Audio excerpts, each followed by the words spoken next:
Hey guys, it's me again. Yes, this is my face. Don't worry, I'm not a robot coming over to take over the channel. I've shown my face before. Although for today's video, we are going to interact with a robot known as ChatGTP. ChatGTP, is that how you say it? Yes, for those of you that aren't familiar, a new AI software has just opened up called ChatGTP.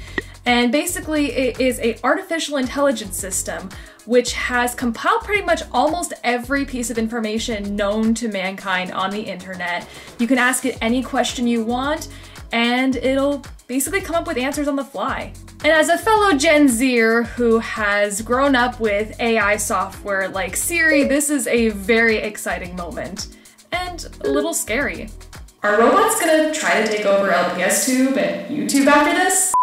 The point of this video is that I've seen a lot of YouTubers try out ChatGTP and ask it different types of questions. Now, I watched Dr. Mike test the AI system with some medical questions, so I thought maybe we could have ChatGTP answer some of the most common questions asked on LPSTube. You guys always ask me the questions, but now let's put the AI software to the test. I put out a question tab on Instagram and asked you guys to submit some of the most common, popular, or burning questions that you've seen posted on LPSTube, and I'm gonna go ahead and just ask ChatGTP over here. I have my account open. So I think we should start with the most burning question to this day.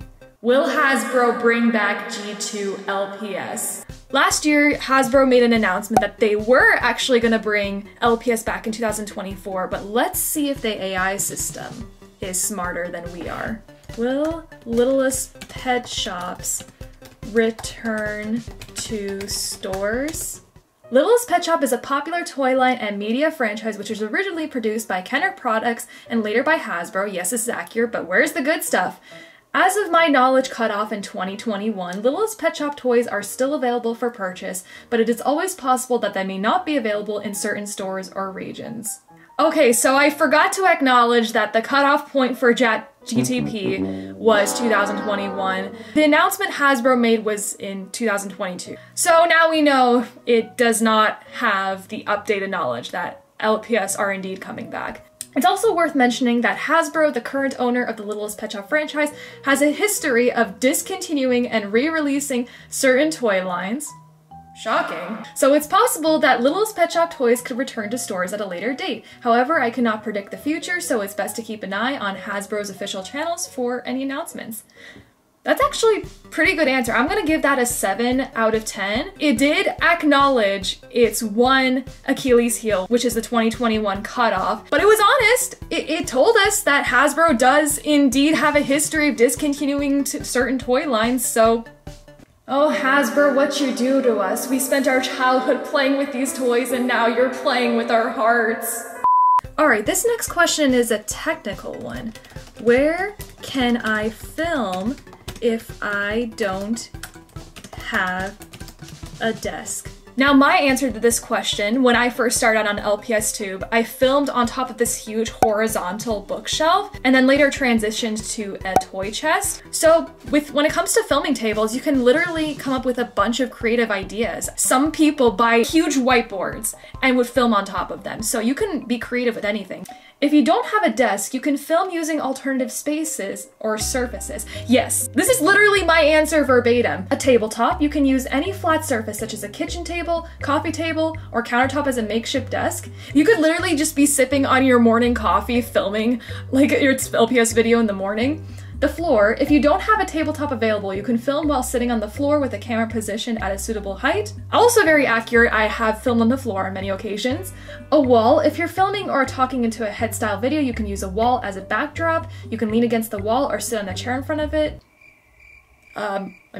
I guess you're not gonna film your LPS on the wall, but yes, you can use your wall as a backdrop. A windowsill can provide a nice backdrop for filming and natural light for illumination. Fun fact, Sophie GTV filmed the majority, if not almost all of her videos on a gigantic windowsill. Well, it's not really a windowsill, it's like a window seating area of sorts, but she filmed almost the entirety of LPS Popular, up until episode 29. Outdoors. If you have access to outdoor space, you can just film there. Just make sure the background is appropriate for your content and that the lighting is adequate. Remember, the most important thing is to have a clean and well-lit area for filming, regardless of where you choose to film. Good lighting and a neat background will make your videos look professional and polished. That is a 10 out of 10 answer right there. Honestly, couldn't have said that better myself. And yes, another option would be to film outdoors. Many LPS tubers have gone to film some of their outdoor scenes outdoors to provide a more realistic effect. Yeah, there you go. You've got plenty of options to work with if you don't have a table. All right, so now that you got the technicality sorted out, where you're gonna film, what you're gonna film with, but how do you really make an LPS skit? Let's have ChatGPT tell us. How do you make a skit with Littlest Pet Shops? Here are some steps you can follow to make a skit with Littlest Pet Shop toys. Number 1, choose a theme or story. Decide what you want your skit to be about. It could be a funny comedy, a dramatic scene, or something in between. Yes. Write a script. Write a script that follows the theme or story you've chosen. Make sure it's engaging and well structured with a clear beginning, middle, and end.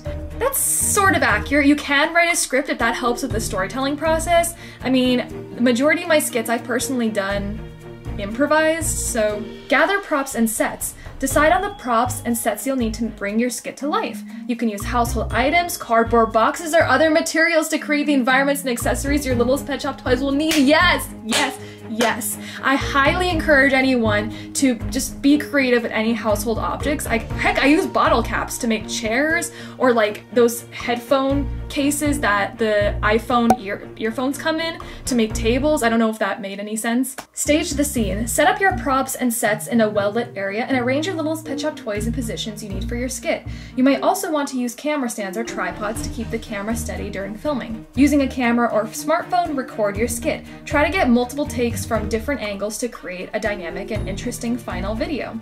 This can be very helpful in the storytelling process. When you have more dynamic shots, like you have an above ground shot, or close-ups, or shots where there's 2 characters in one scene, it can really help set the tone and emotion of each scene, so I agree with this wholeheartedly. And finally, edit the video. Once you've recorded your skit, you can use editing software or apps to cut and arrange the footage into a final video. You can add music, sound effects, and other elements to enhance the final product. Remember, the most important thing is to have fun and be creative. With a little imagination and effort, you can create a memorable and entertaining skit with your Littlest Pet Shop toys. Ah, it's so optimistic! I feel like ChatGPT could just cover every single one of my Q&As from here on out, because that is a very comprehensive answer of how to make a LPS skit. Yeah, that's another 10 out of 10 answer right there. Actually, scratch that. I'm gonna give this a 9 out of 10. The script writing is very much based on personal preference. An LPS video can succeed with or without a script. This next question is a bit of a downer, but I'm sure it's something that everyone is itching to know. Is LPS Tube dying? I'm an AI language model developed by OpenIA and do not have access to current data or the usage of popularity or LPS Tube. Maybe we should phrase that differently. Is the Littlest Pet Shop community dying? The popularity and viability of any online community can fluctuate over time and is influenced by many factors. It's difficult to make a definitive statement about the state of Littlest Pet Shop community without access to current data, as communities can change rapidly. However, it's important to remember that communities can also grow and evolve, with new members joining and old members moving on to other interests. If you're an active participant in the Littlest Pet Shop community, the best way is to gauge its current status is to observe and participate in the conversations and activities taking place within the community. You can also search for news articles or other sources of information to see if there have been any recent developments or changes that could impact the community. Ultimately, the longevity of any community depends on the dedication and participation of its members, so it's important to continue supporting and engaging with the community if you wish to see it thrive. Those were the words that I've preached ever since I started making these LPS Tube Day Award ceremonies. I'm gonna give that a 7 out of 10 answer for 1, it's full-on transparency about our involvement in the community, but also it's not a definitive answer for sure. It speaks truth. It is up to us as a community on LPS Tube's longevity. So if you take away anything from this video, Let's celebrate LPS Tube Day on May 10th, everyone. Mark your calendars, mark your calendars. Let's keep LPS Tube Day alive. Okay, someone commented this on my Instagram, and it's a little salty, a little sassy, but you know, for anyone that's wondering why we LPS tubers exist, let's have the AI system answer that question for you. Why do people film with Littlest Pet Shop toys instead of using their faces or showing their faces? People may choose to film with Littlest Pet Shop toys instead of showing their faces for a variety of reasons. Some of the most common reasons include, yes, number one, privacy. Some people prefer to keep their personal identity private online and prefer to use a different form of representation, such as the Littlest Pet Shop toys. This is very accurate. That is one of the main reasons why I joined LPS Tube as a community. Creativity. Filming with Littlest Pet Shop toys can be a fun and creative way to express oneself and tell stories. It allows the creator to use their imagination and bring their toys to life in unique and interesting ways. I wholeheartedly agree with this statement. Like with any medium of art, LPS are a medium of filmmaking, and they can still be pretty effective to this day. I mean, just look how far LPS Popular came and try to argue against that. Nostalgia. For some people, Littlest Pet Shop toys evoke feelings of nostalgia and remind them of their childhood. Filming with these toys can be a way to connect with those fond memories and share them with others. That is also very accurate, especially in the TikTok community. Nostalgia core has been thriving. Brand loyalty. Some people are avid fans of the Littlest Pet Shop brand and enjoy creating content featuring their toys as a way to show their support for their franchise. Regardless of the reason, filming with Littlest Pet Shop toys can be a fun and enjoyable hobby for many people and a way for them to express their creativity and imagination in a unique and entertaining way. I didn't have a mic, hence why we have this bottle of paint. You get the idea. And with that, fellow haters, is why we exist. Holding the jokes for a sec, this is an 11 out of 10 answer. You shouldn't feel ashamed for indulging in the activities that you love as long as they're not hurting you or anybody else. For some people, they'd rather keep their personal lives, private and outlet their creativity through these little plastic animals. Even if they do show their face, it's still a pretty effective outlet nowadays. And for those of us that have grown up with the community, those of us that were here since the very first LPS commercial in 2005, even those of us that found out about LPS because of LPS Popular, these videos and toys evoke huge waves of nostalgia. They remind us of what it was like to live carefree as a kid and remind us, for those of us creators, how much of an impact we've had. I still get comments to this day on my TikTok or even on YouTube like, "Oh my gosh, I remember you from the Good Luck Charlie video." I can even say the same for creators I follow like Fantasyland Films, Sophie GTV, and LPS Hannah, who have made strides in their career, but have also made a positive impact on me when I was growing up with these toys. So it made me feel less bad about myself and not alone in not just the fact that I like these toys, but also because of the stories that they told and how much they resonate with myself and many other creators. So regardless of the reason, do whatever makes you happy, whether that be LPS, My Little Pony, Minecraft, Bluey, or anything that may be deemed as just for kids. Come on, there's no rule that says adults can't enjoy them too, so why not give it a go? Who is Puppy Lover 863? Just wondering. I mean, maybe I should be more specific. Who is Puppy Lover 863 on YouTube? They ask you how you are, and you just have to say that you're fine when you're not really fine, but you just can't get into it. Well, the AI system said it. I guess I don't exist. Okay, I mean, Puppy Lover 863 is a pretty generic username. I blame that on the fact that I was 12 and didn't think that this whole YouTube thing would go far. But let's see if it knows an all-time favorite, Sophie GTV. Sophie GTV is likely a reference to a YouTube user who goes by that name. Alright, so this isn't an issue with me as a user, it's the AI's problem. It needs to join the YouTube game. But for real though, maybe it's best if it doesn't go through my 2010 videos. Let's just forget LPS Hair Salon ever happened at all. There is another solution. We could type out, "What is Littlest Pet Shop Popular?" the series on YouTube. and see what it comes up with, because there are plenty of fan art and wikis out there other than the series being on YouTube, so couldn't hurt to give it a try. Littlest Pet Shop Popular is likely a fan-made series on YouTube based on the Littlest Pet Shop franchise. The franchise involves a world of anthropomorphic pets, including dogs, cats, horses, birds, and more, living together and going on adventures. The exact plot and content of the Littlest Pet Shop Popular series may vary, as it's a fan-created work, but it likely revolves around the characters and themes of its original franchise.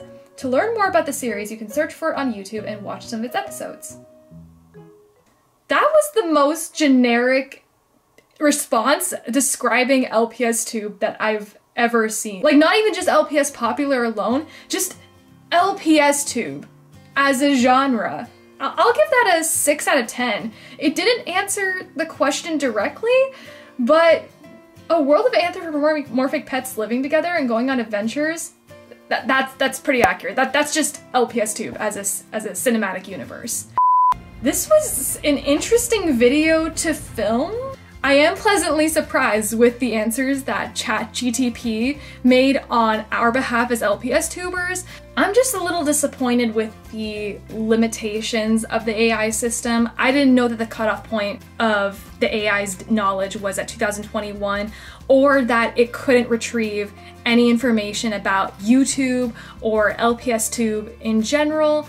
But nonetheless, I had a lot of fun actually asking an AI system a lot of LPS related questions. So let me know in the comments which of these answers were your favorite, and if you would like me to do a part 2, write some of your burning questions that weren't answered yet in the comments, and maybe in a part 2 I'll put this AI software to the test and see what answers it comes up with. Thank you so much for watching, everybody. I love you all, stay safe, and we'll see you in the next video. Bye guys!